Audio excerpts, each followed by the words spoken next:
Y'all, I was not expecting y'all to love the first video so much. I thought the books that I was talking about was fairly popular books. Lo and behold, y'all was in the comments like, I ain't never heard of none of these.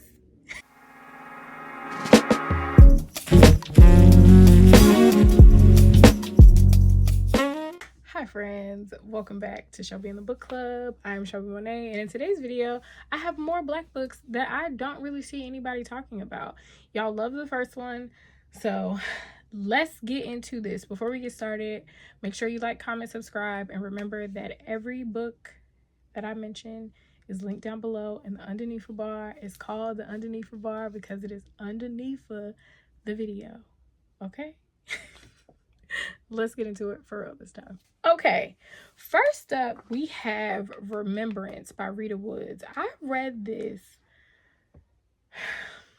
3 or 4 years ago at this point. Remembrance is a historical fiction. It leans more historical fantasy to me because of how the story is told and what happens. So it tells the story of a town called Remembrance that is like whispered about. Nobody thinks it's actually real, but it's hidden behind this like magical veil or whatever the case may be. So there's a woman in a nursing home. She's being taken care of, and she starts to tell the story of Remembrance to the girl that is taking care of her. I thought it was beautifully written. I don't hear people talking about Rita Woods much at all, to be honest with you, and I think that that should change because Remembrance was phenomenal. There's another book by her that I got laying around here somewhere. I haven't read it yet, but oh, here it go. Dreamwalker. This is another one. This one I've heard more about than Remembrance. Maybe if I take it off the shelf, I'll actually get to reading it. So we're gonna sit that in a pile over there, and maybe y'all get a book review or something. So next up, The Color of Family by Jerry McGill. This I read a few years ago. I still think about this book. So Devin and James Payne are brothers, and they love sports, but one of them gets hurt. But I believe, if I remember correctly, they were like in the same car accident, but it paralyzes one of the brothers. So we get the story of this family through this very tragic event and how it has affected each of them. Whereas the main character or the main story is the brother that got hurt. We see how his family treats him now and sort of has like abandoned him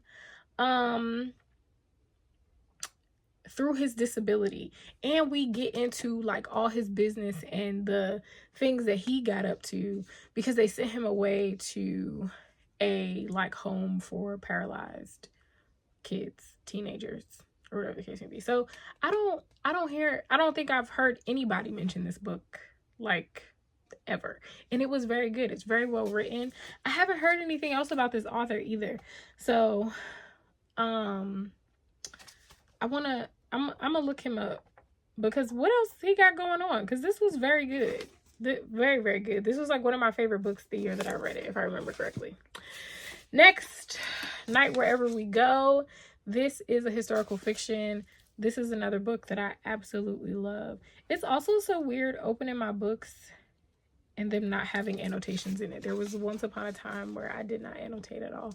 That's crazy. This is a historical fiction about a plantation in Texas that is struggling, and it has 6 enslaved women on it, and they know that their plantation, their owner, is going to try to breed them, and they are working together as they know how to prevent each other from getting pregnant.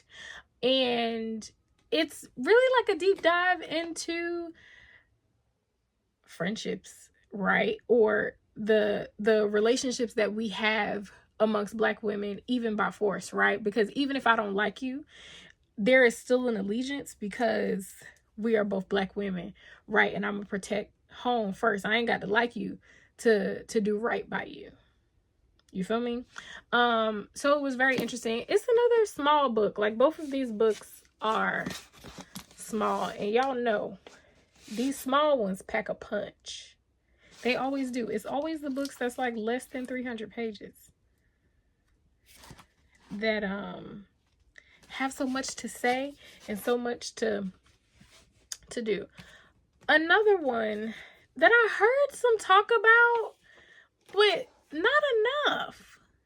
The Art of Scandal by Regina Black. She has a new book coming out this year. I hope y'all read that. This was a good time. It's contemporary romance, but it was messy. So the main character finds out that her husband is cheating on her. And he is running for an office position. So kind of propositions her to, like, you can't leave me because, sir, I could do whatever it is I see fit to do. And we kind of go through this story of her navigating being cheated on by her husband, but then also falling in love with someone. There is a big scandal outside of the cheating. There is like this big, messy bit to it that was really interesting to me. I just wish, you guys talk about Black romance all the time, but I don't know why this one didn't meet the mark.